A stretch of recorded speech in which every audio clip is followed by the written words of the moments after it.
ನಾವು ಇವತ್ತು ಬಿಲ್ಲ ಹಬ್ಬ ಪಾಠದ ಕಿರುನಾಟಕವನ್ನು ಮಾಡುತ್ತಿದ್ದೇವೆ. ಪಾತ್ರಗಳ ಪರಿಚಯ. ನನ್ನ ಹೆಸರು ಭುವನ್, ನಾನು ಕಂಸನ ಪಾತ್ರ ಮಾಡುತ್ತಿದ್ದೇನೆ. ನನ್ನ ಹೆಸರು ಚರಣ್, ನಾನು ಮಂತ್ರಿಯ ಪಾತ್ರವನ್ನು ಮಾಡುತ್ತಿದ್ದೇನೆ. ನನ್ನ ಹೆಸರು ಕಿಶೋರ್, ನಾನು ಸೀಮನ ಪಾತ್ರ ಮಾಡುತ್ತಿದ್ದೇನೆ. ನನ್ನ ಹೆಸರು ಸಂಧ್ಯಾ, ನಾನು ಸೈನಿಕ ಪಾತ್ರವನ್ನು ಮಾಡುತ್ತಿದ್ದೇನೆ. ನನ್ನ ಹೆಸರು ಅಶ್ವಿನಿ, ನಾನು ಶೈಲಿಕ ಪಾತ್ರವನ್ನು ಮಾಡುತ್ತಿದ್ದೇನೆ. ನನ್ನ ಹೆಸರು ದುರ್ಗದ ಪಾತ್ರವನ್ನು ಮಾಡುತ್ತಿದ್ದೇನೆ.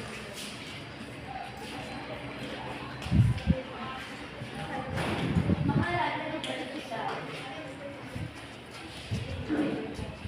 ರಾಜಾದಿರಾಜ ರಾಜಮಾದಂಡ ವಿದುರಾಧಿಪತಿ ಮಹಾರಾಜರು ಆಗಮಿಸುತ್ತಿದ್ದಾರೆ. ಬಹುಪರ ಬಹುಪರ. ಕೃಷ್ಣ ಕೃಷ್ಣ ಕೃಷ್ಣ, ಕೇಳಿ ಕೇಳಿ ನನ್ನ ಕಿವಿಗಳು ತೂತು ಬಿದ್ದು ಹೋದವು. ಯಾರು ಯಾರು ಈ ಕೃಷ್ಣ? ಹಾಲು ಕೊಡಲು ಹೋದ ಕೂತನಿಗೆ ರಕ್ತ ಹಿಡಿದನಂತೆ, ಸವಾರಿ ಮಾಡುವಂತ ಬಿಡುಗಡೆ ಶಕಡನ ಸೊಂಟ ಮುರಿದನಂತೆ.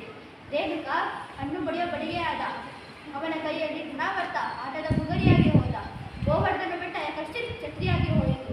ಯಾರು ಯಾರು ಈ ಕೃಷ್ಣ? ನಮ್ಮ ಪ್ರೊಡಕ್ಷನ್ ಶೋಧನೆ ಮಾಡುತ್ತಿದ್ದಾರೆ. ಶೋಧನೆ ಮಾಡುತ್ತಿದ್ದಾರೆ. ಎಷ್ಟು ದಿನ ಶೋಧನೆ ಮಾಡುವುದು? ಮಾಹಿತಿ ಸಂಗ್ರಹ ಕೊನೆ ಹಂತಕ್ಕೆ ಬಂದಿದ್ದೇವೆಯಾ? ಕೊನೆ ಹಂತಕ್ಕೆ? ಯಾರ ಕೊನೆ ಹಂತಕ್ಕೆ?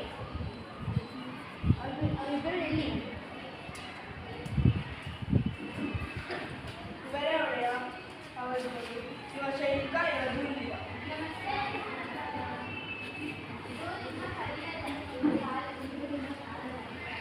ಶಬ್ಬಾಷ್, ಇದು ಕಾಲಲ್ಲ, ಬಿಕ್ಕಡಾನೂ ಅಲ್ಲ, ಹಿಮಪಾಶ.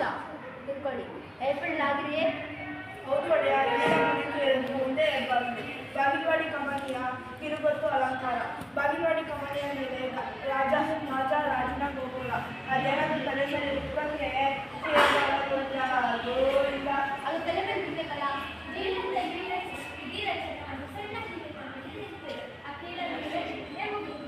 ಅಬ್ಬಾ, ಒಳ್ಳೆ ರಾಕ್ಷಸ ಕಂಡ್ರೆ ನೀವು. ಆ ಪಿಲನ್ ಗೋವಿ ಕೃಷ್ಣ ಅದೇ ಬರ್ಲತ್ತಾನೆ ಬರಬೇಕು. ಇನ್ನೊಂದು ಬಾಗಿಲ ಮತ್ತೆ ಎರಡು ಬರ್ಬೇಕು ತಾನೆ. ಆದ್ರೆ ಒಡೆಯ